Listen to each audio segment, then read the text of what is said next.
Swiss School of Hospitality, Hotel Management Institute, and Culinary Academy. The center will also offer programs from the American Hospitality Academy and programs from the American Hospitality Education Institute. So we got quite a wide and diverse, what they call providers, linking up with us in order to ensure that we got a good complement of products for training, especially for the industry needs.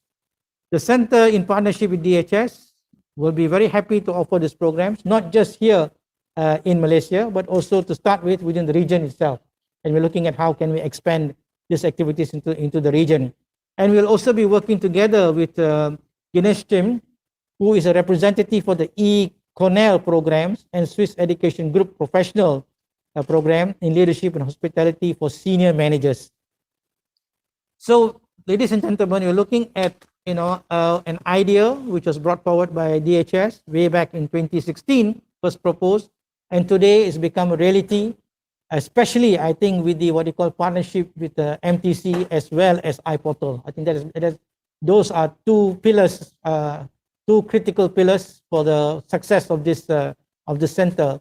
And I think with the additional support from the other partnerships established with other academies and hospitality providers in other parts of the world, we will have a strong what you call presence within the space of training for the manpower requirements of the industry itself. So thank you very much, all of you, for your what you call for your willingness to work together to make this what you call a center a success. I know we also have advisors, many international advisors who are linked up with the center itself, and I pray that Allah subhanahu wa ta'ala will bless, the Almighty will bless this what you call this sincere effort by all of us for the industry, and that that the industry grows post-pandemic into a vibrant industry as it was before, and even get better than what it was before. So I end my what you call my welcoming speech. Wabillahi taufiq wal hidayah. Assalamu alaikum wa rahmatullahi ta'ala wa barakatuh. Thank you very much. Thank you, Professor Dato Dr. Ansari Ahmad, for the welcome address. Now, I would like to invite Encik Zaidi Udanis, President of Malaysia Tourism Council, President of Malaysia Inbound Tourism, and Chairman of Productivity Nexus. Encik Zaidi. Right. Thank you very much, Ms. Noriza, the MC for today.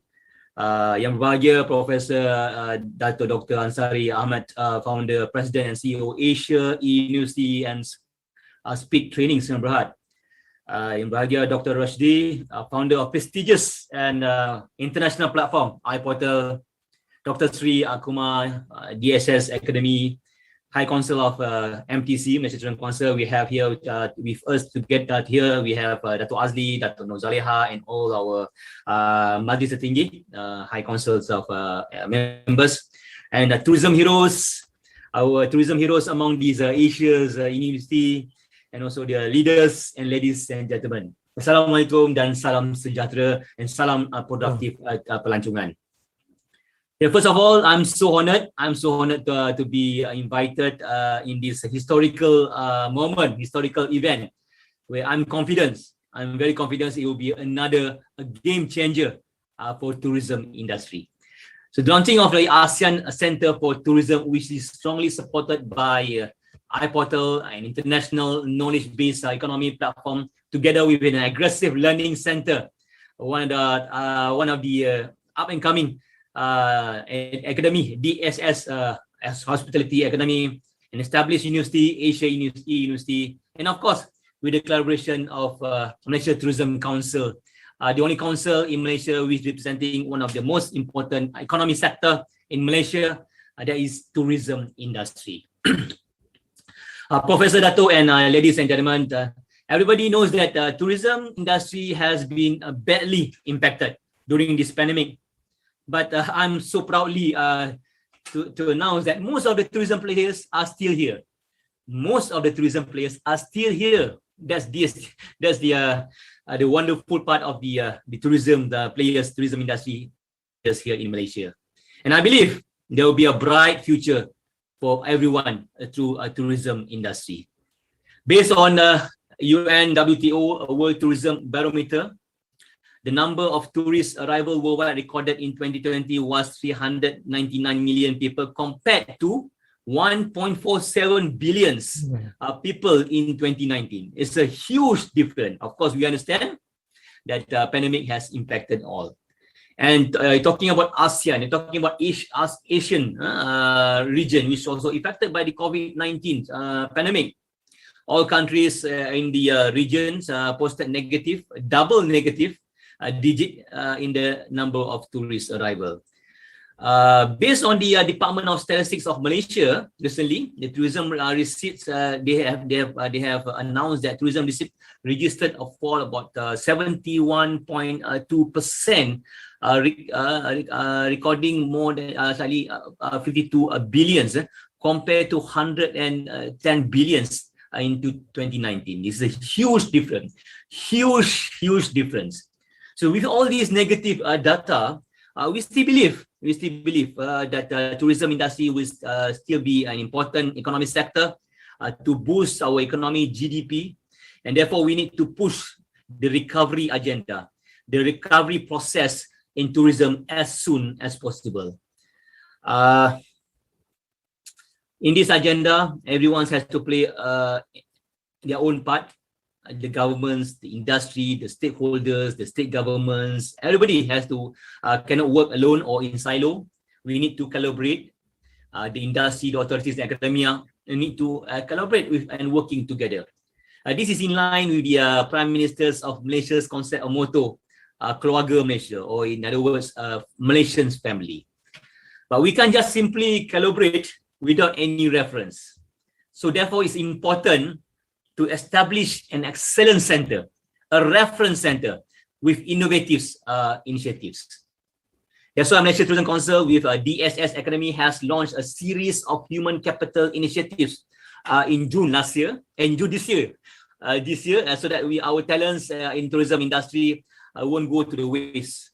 We have a huge good talents. We have fantastic talents from among the graduates in Malaysia, and the industry need to leverage it with the current market requirement. So with the lesson we learned during this pandemic, we need to be a game changer. We have to change the way we do business. We have to change the way we think. We have to change the way we create the ecosystem. So therefore, there is a need that we need to reset our tourism industry. And today, it's a historical moment, a game changer moment. That is to establish ASEAN region for tourism. So MTC, Malaysia Tourism Council, we're looking forward to be a strategic partner with Asia Center for Tourism and to share knowledge, to be one-stop center for tourism excellence, to showcase the knowledge, showcase the best practice capability of Malaysian human capital development through this center. So the center to be the window to attract ASEAN youth to Malaysia to learn tourism. We need to open up our border. We need to open up our wall, so that we can learn each other the issues, the challenges, and the opportunities. Ladies and gentlemen, I strongly believe in the development of a human capital, and our partnership with DHS has been active in terms of webinars, in terms of knowledge sharing, sponsorship program brought forward by DHS. AEU, being a Malaysian university represented in ASEAN countries, is a great advantage to develop tourism program, as this is a grey area in tourism training in education within the each ASEAN countries. MTC supports this approach, and I'm also looking forward to the role working together with iPortal in bringing this center to different parts of ASEAN. iPortal being the leader in Muslim-friendly economy and partnerships platform with presence rating, with halal trips, will be a great combinations with the SS and AU to spur this center to a greater height. So I'm looking forward for these partnerships between iPortal, MTC, and also AU. With that, with the lafaz Bismillahirrahmanirrahim, I would like to launch this declare soft launch of ASEAN Center for Tourism. Thank you very much. Be safe. Wabillahi taufiq. Assalamualaikum warahmatullahi wabarakatuh. Thank you.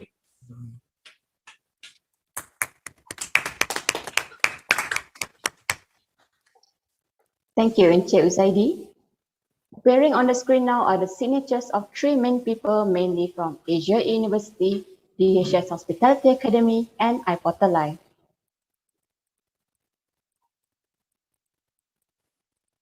Congratulations, Doctor. Congratulations, Prof. Thank you. Thank you. Congratulations, Dr. Kumar. Thank you, Dr. Rashidi, for supporting us. Thank you very much. It will not work apa ni Encik Uzaidi unless we have MTC also together with us. Yeah. Together. Together we do. Yes. Now, a short presentation of ACT video by DHS Hospitality Academy and iPortal Live.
Dr. Ansari Ahmed, Encik Uzaidi Udani, Dr. Sri Kumar Sivakumaran, and Dr. Rushdi Siddiqui for a group photo session.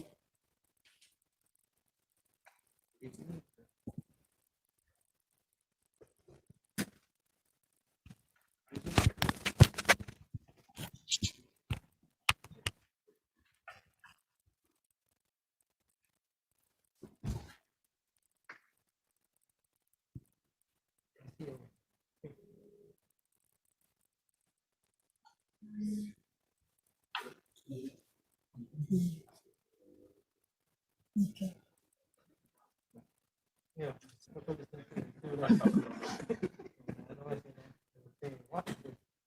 Please show your best smile to the camera. Our technical team will do a screenshot in a count of 3. Ready? 3, 2, 1.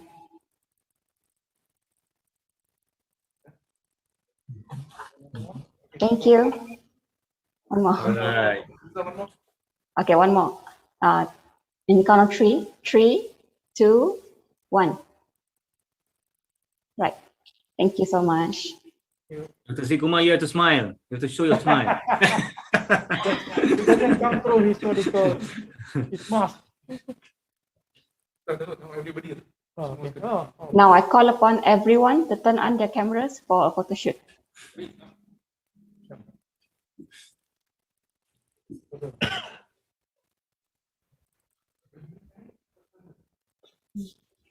Please show your best smile to the camera. Our technical team will do a screenshot in the count of 3. Ready? 3, 2, 1. One more, okay. In the count of 3. 3, 2, 1. Thank you very much. Thank you. Thank you. Thank you, Maniliza. Thank you. Thank you. Thank you, everybody. Thank you.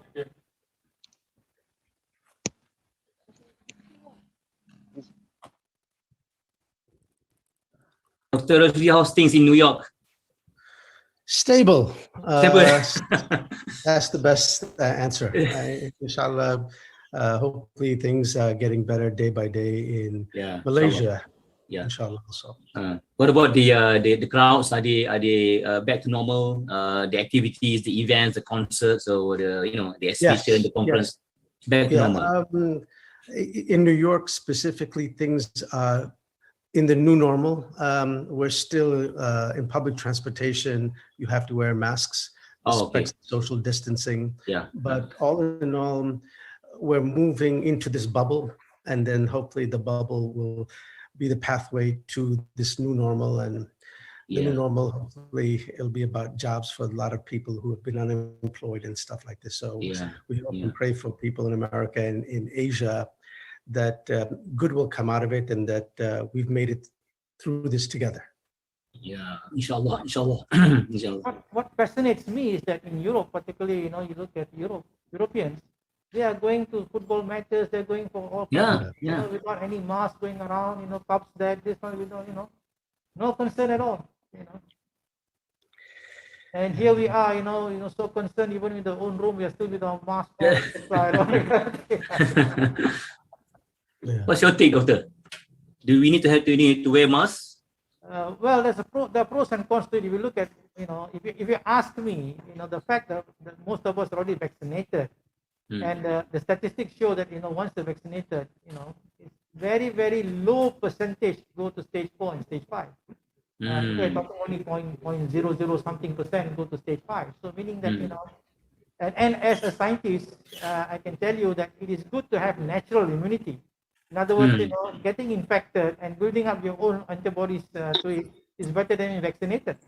So if you get infected and be in stage 1, stage 2, fine. After that, whatever variant that comes out, you'll be fine, kind of thing. But you get vaccinated, when new variants come up, then there's a chance that you will get reinfected, etc. And so that's that danger. But having said that, I think sometimes we are overcautious.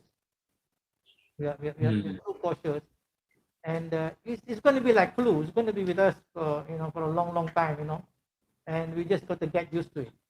And with all infections, after a period of 2 to 3 years, it will stabilize and everybody will be exposed to it, whether you like it or not. You get exposed to it, and therefore you have your own immunity towards it. And just like the flu, you may go down for about a week, and then you stay at home, and then you come back to work. That's it. So that will be the future. That will be the future. You mean, Prof, the more we expose to the virus, our immunity level is higher, or how is it? It's just like the Spanish flu when it first came about. It wiped out 1/4 of the world population died because of Spanish flu. But the Spanish flu is with us until today, 100 years, and that's the flu that is going around.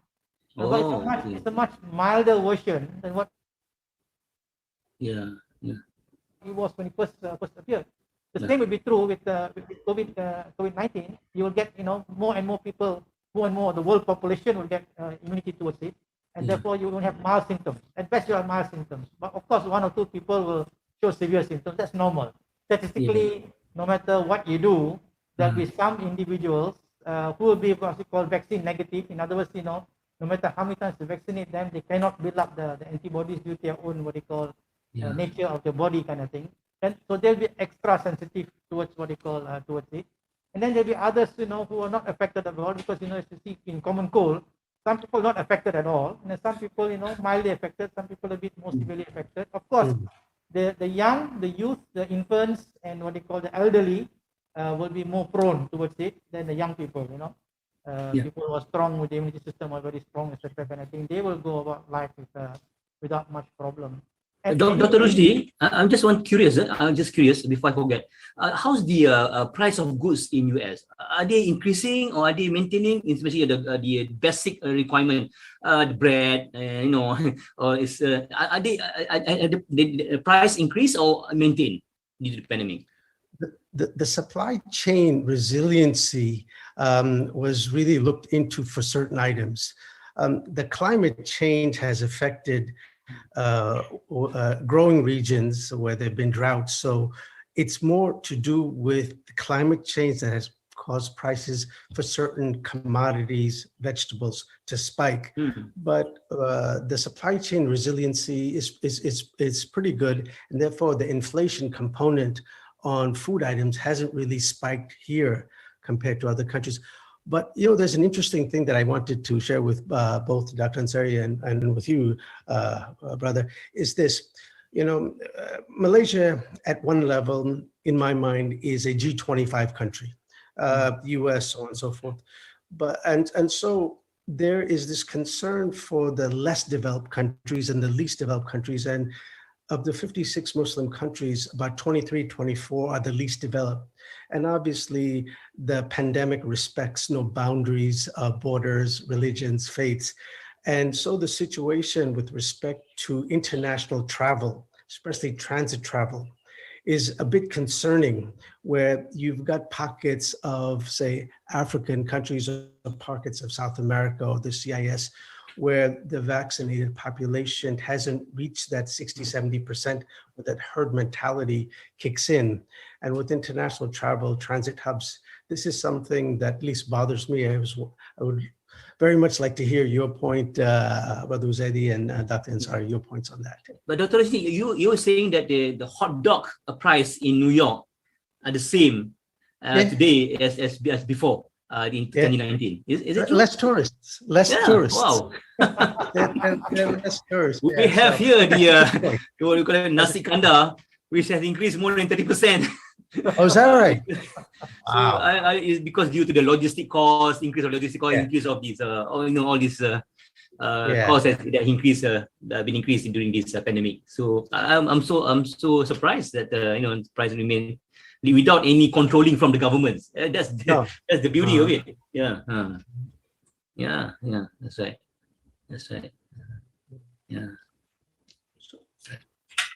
All right, thank you everyone. Now is a session for Q&A, and I would like to pass the floor to Encik Megat Iskandar from Putrajaya FM. Encik Megat.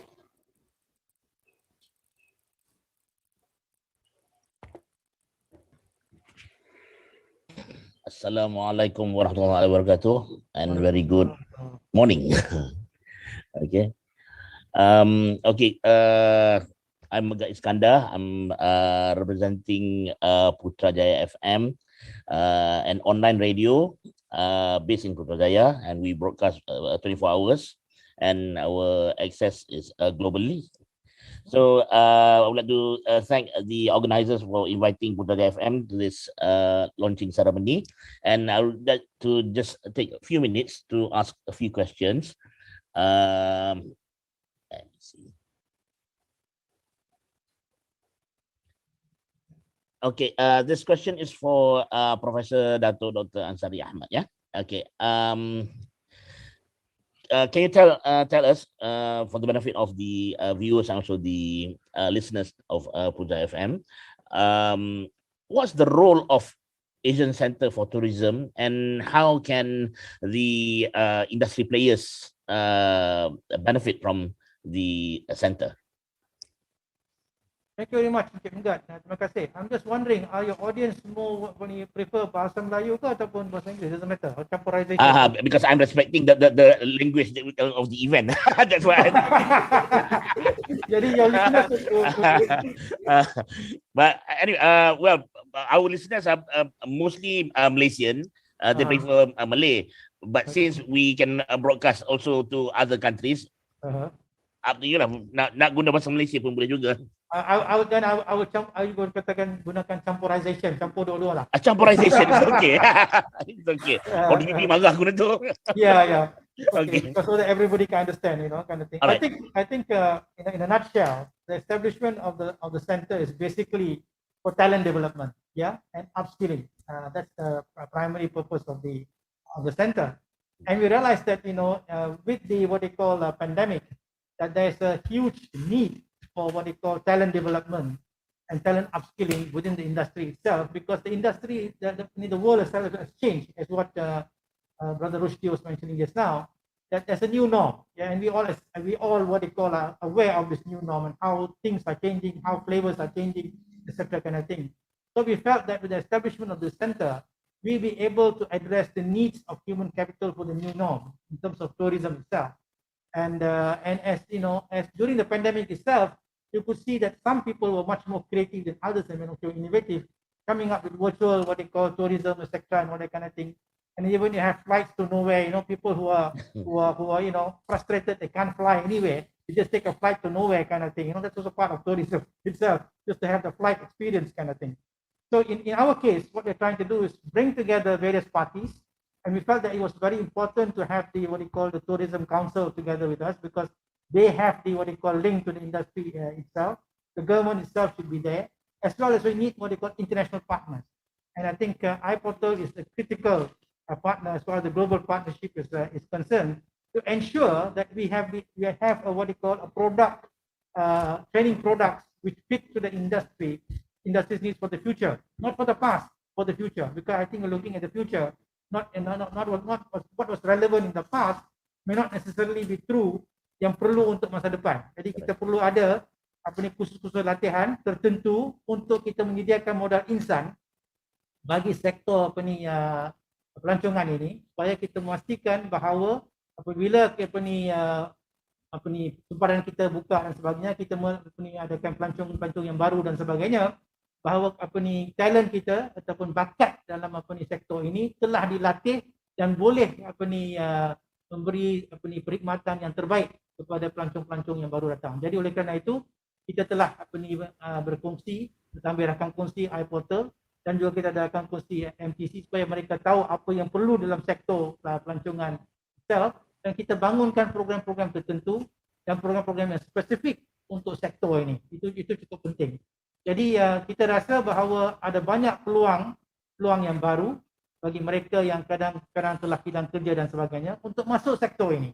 Jadi untuk masuk ke sektor ini haruslah kita menyediakan mereka, bakat mereka, supaya mereka dapat mengisi jawatan-jawatan tertentu dalam sektor ini, supaya kita dapat jayakan sektor ini. So I think the whole objective is to ensure that we have got what we call innovative products to develop the talent within the industry itself, and that only way we can get that is that we must mix what is out there globally, contextualize it for the respective what we call context that we're talking about, whether it's talking of Malaysia, we're talking Southeast Asia, we're talking of Central Asia, or whatever kind of thing. So contextualizing it. So I think that is the purpose of establishing this center, and the fact that we are under the Asia Cooperation Dialogue gives us access to different countries and allows us to also run those programs there, or bring their people to Malaysia and run those programs in Malaysia together in partnership with our critical partners in the industry itself. Saya harap itu menjawabkan soalan.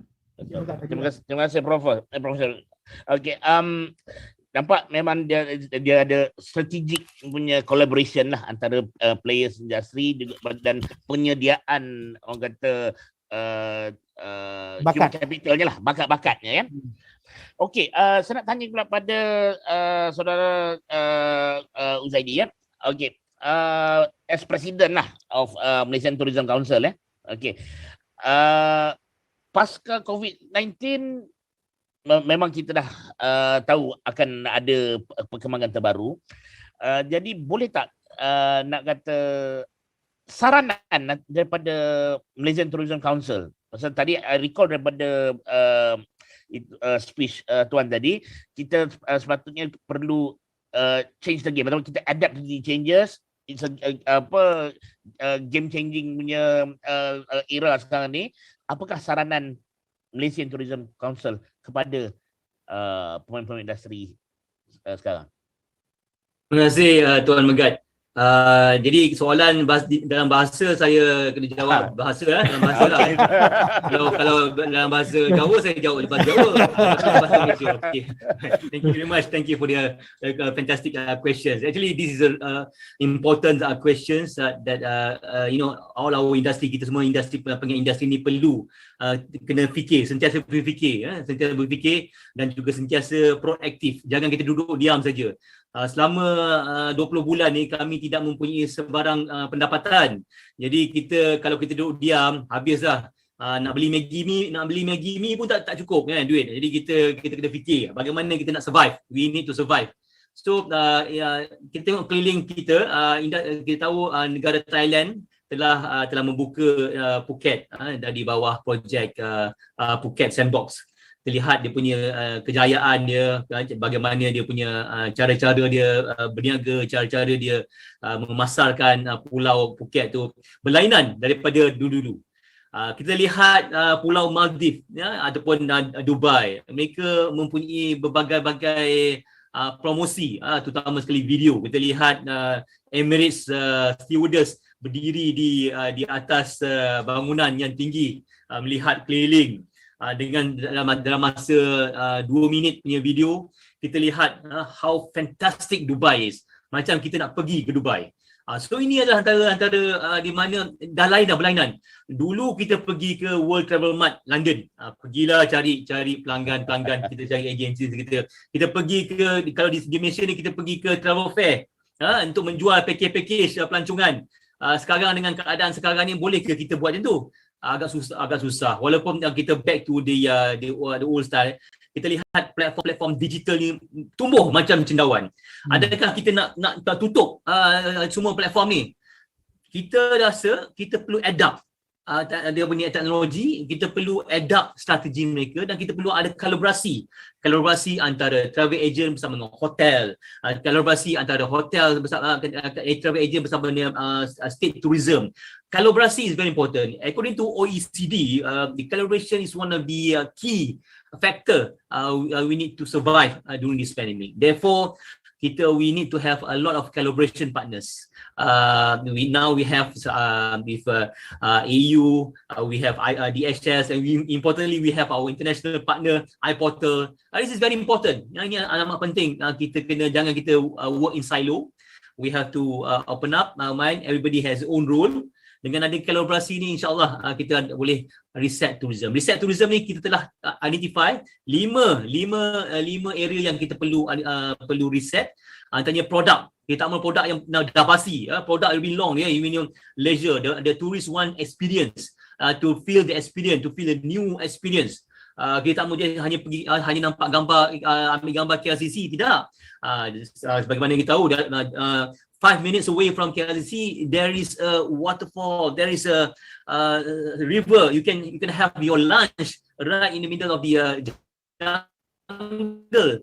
We have our own jungle right in the middle of the downtown of Kuala Lumpur. Do you know that? So these are the things that we need to expose these assets. We also need to see we need to research our market. Kita perlukan menyediakan pasaran kita. Pasaran berubah. Dulu sebelum COVID, kita mengharapkan pasaran dipanggil group tours yang berkumpulan, pelancong-pelancong yang berkumpulan daripada China. We have more than 3 million tourists from China datang sini melawat secara kumpulan. Tapi dengan keadaan sekarang ni, border tutup, macam mana? Kita perlukan sasarkan di pasaran domestik. Pasaran domestik mempunyai perlainan dia perlukan berbagai-bagai keperluan. Dia ada yang melancong ke Langkawi tu untuk makan laksa sekok, ikan sekok. Ada yang pergi Langkawi tu nak beli pinggan mangkuk korel, something like that. So masing-masing ada dia punya kehendak dia sendiri. Jadi kita perlu study apa sebenarnya pelancong punya kehendak, apa sebenarnya pelancong yang perlu. Itu dua. Yang ketiga, kita lihat pemasaran kita. Adakah pemasaran kita relevan, dan juga adakah teknologi itu kita masih lagi. Ramai antara kita ni sebenarnya webinar. I think Dr. Rusdi, he knows very well. Webinar has been in the market for many years. I myself, I've been using GoToWebinar platform. GoToWebinar, I think about more than 15 years. Looking at my accounts, I've been paying this GoToWebinar platform 15 years ago. And during time we try to adopt it, and not many people are used to it. But during this pandemic, semua orang tahu webinar. Talking about webinar, everybody knows. Talking about webinar, everybody is expert on webinar. So this is the advance that we are, the progress that we are doing now. So the technology is there. We don't need to adapt. You don't need to innovate. We don't need to innovate a simple technology. But we have to adapt it. We have to leverage it. And the fifth one, the fifth R, what you call it, to make sure that our industry ecosystem is all in order. We have our Akta Industri Pelancongan. Kita ada Akta Industri Pelancongan 1992, many years ago. Tahun 1992 tidak ada OTA, tidak ada Airbnb, tidak ada macam-macam lah dia punya tu kan. So perlunya ada kita revisit balik, tengok sama ada, dan kita perlu tengok lihat bagaimana ekosistem kita stable. Kita mempunyai travel agent, 5,000 travel agent yang berdaftar di Motek. Kita ada beribu-ribu hotel yang perlu dilindungi, dan juga kita perlu kita ada tour guides. Ini semua ekosistem ini mesti stable supaya kita dengan keadaan sekarang kita tengok lihat masing-masing ada punya role masing-masing dan untuk kita bekerjasama. Itulah sikit sebanyak yang mana kita perlu buat, yang perlu buat sekarang, bukan esok, sekarang juga. Itulah sikit sebanyak Tuan Megat. Terima kasih. Terima kasih atas jawapan dan explanation begitu detail yang 5 saranan tu. Terima kasih. Okay. Finally, we have with us Brother Rusdi. I would like to ask you one question. Since you're representing iPortal, which is the strategic partner for this Asian Center for Tourism, can you tell us something? I mean, enlighten us about the role of iPortal, sir.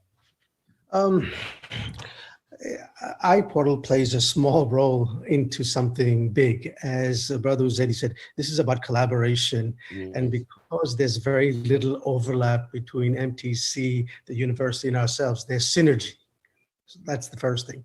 Second thing is Malaysia is building a knowledge-based economy. And iPortal is a knowledge-based platform for the Islamic economy.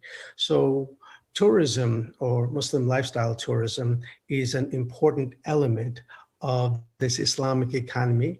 So what we're going to try to do is expand the narrative of tourism to be part of the knowledge-based economy with the training and the education. So that's the first thing. The second thing is we want to build corridors between Malaysia, ASEAN, and North America, because not enough of Muslim dollars and Western dollars is flowing into here. And how do we do that? So with iPortal, we hope to build bridges for that.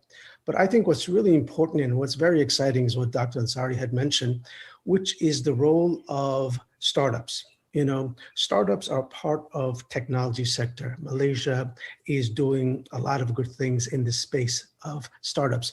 We want to involve startups in the hospitality area because the hospitality area has a number of challenges with respect to, say, carbon emissions. So can we reduce the food mileage that is utilized in hotels? Can the food be delivered in shorter distances? Laundry, can we reduce water? Single-use plastic.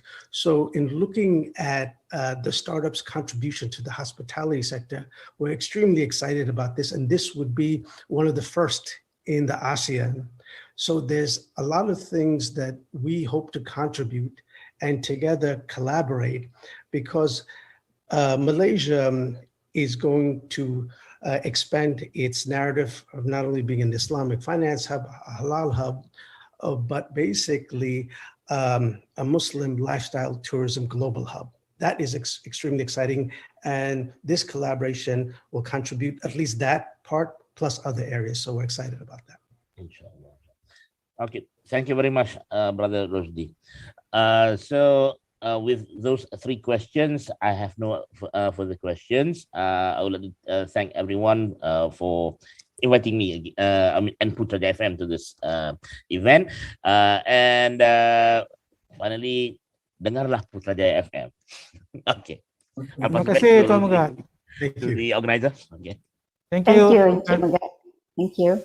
Now, I would like to pass the floor to Danisha from Tourism International Network for Q&A session. Danisha? Hello, everyone. Thank you for inviting me. I just have one question. I just want to know what are your thoughts on the future of tourism in Malaysia, and maybe something about once the border reopens and how if we Malaysians are ready for international tourists coming into Malaysia, and will there be any effects once that happens?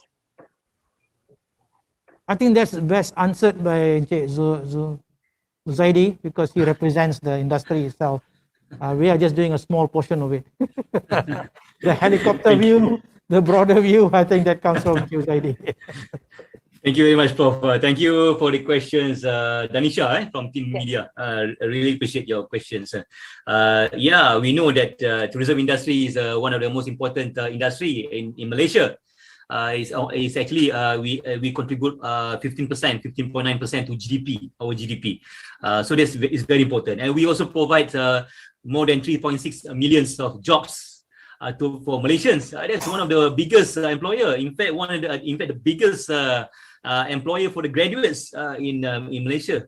So that is very important. So therefore, we have to acknowledge that tourism industry is very important. So we need to make sure that tourism industry is okay. Then the national economy will be better. So with that same agenda, so we have to look in terms of the industry overall. The world's industry, tourism industry, every country, you can see every country wants tourists. Before COVID, even Saudi Arabia, which is they're looking for tourists. They're looking for leisure tourists. They had a fantastic resources, the oil and gas. They have a fantastic. They have blessed with the destination of Mecca and Medina, Alhamdulillah. But they're looking for a leisure groups, leisure tourists. That shows that tourist industry is actually a low-hanging fruit to make sure that the local community can survive, local community can move forward. If you look into Malaysia, it's been it has been led by the tourism players. We know that. Looking at the communities here in Malaysia, the local community. If you go to Taman Negara, there's local communities. If you look into talking about the even now, we are developing Lenggong. Lenggong is the world site certified by UNESCO as a World Heritage. So it's a very important site for us, and it has been initiated by the local communities. So when the tourists visit Lenggong, automatically the whole community, the whole local community will improve. Therefore, it's very for us, the tourism players. We need to make sure that it's sustainable. The communities will be having a benefit from this in line with the United Nations 17. What they call Sustainable Development Goal. It's very important. 17 development goals, sustainable development is our agenda. We need to reduce the emissions. We don't need quantity. We need a quality tourists. We need quality. We don't want the more tourists visit one place. There's a lot of what they call problems, social problems, the cleanliness. Where now the tourists they emphasize on cleanliness and health. We in the tourism industry, we always say in our mantra, good safety means a good business. Good health means good business. So that's our mantra. So we don't want people go to the beach and throw away all the rubbish, and been publicized all over the world. That's bad news travel fast. When good news, my God, it crawl like a baby. It never goes everywhere. So that's the reality. When the bad news, everybody knows about it. We have to be careful on that. We don't want it to be overexposed. Therefore, we are ready. Looking at these the preparation of the tourism players, we are ready. We have our certifications, safety certification. We work with the Malaysia Productive Corporations. To make sure that all our players are adapting and adhering SOP, current SOP COVID-19 given by the governments. We want to make sure that all our tourists is in the safe hand, going to the place in the safe, in good health and coming back in the good health. That's our intentions. We want to be long sustainable business. Therefore, it's not only our job, but it's also everybody's job. So we're looking forward on these calibrations to make sure our agenda is all in order. Thank you. Yeah, we hope everything goes as planned, and I think Malaysia we need that tourism bounce back. Yeah. Yes. So that's all for me. Thank you for inviting us once again. Thank you. Thank you, Ms. Danisha. Welcome. Ladies and gentlemen, this event has come to an end. Thank you to all participants joining via YouTube, Facebook, and LinkedIn around the world. You'll be able to view this event back in our social media. Please stay safe and stay healthy. Thank you and have a good day, everyone. Thank you. Thank you very much Thank you very all. much. Thank you, Prof. Thank you, Dr. Rashidi. Thank you. We Thank you, Noriza. hope Thank we'll you. be Good able job. to Good job. meet each other physically very soon, you know. Yes, hopefully. Ini tarik. Yeah. Thank Thank you very much. Thank you very much. Thank you. Assalamualaikum. Waalaikumsalam.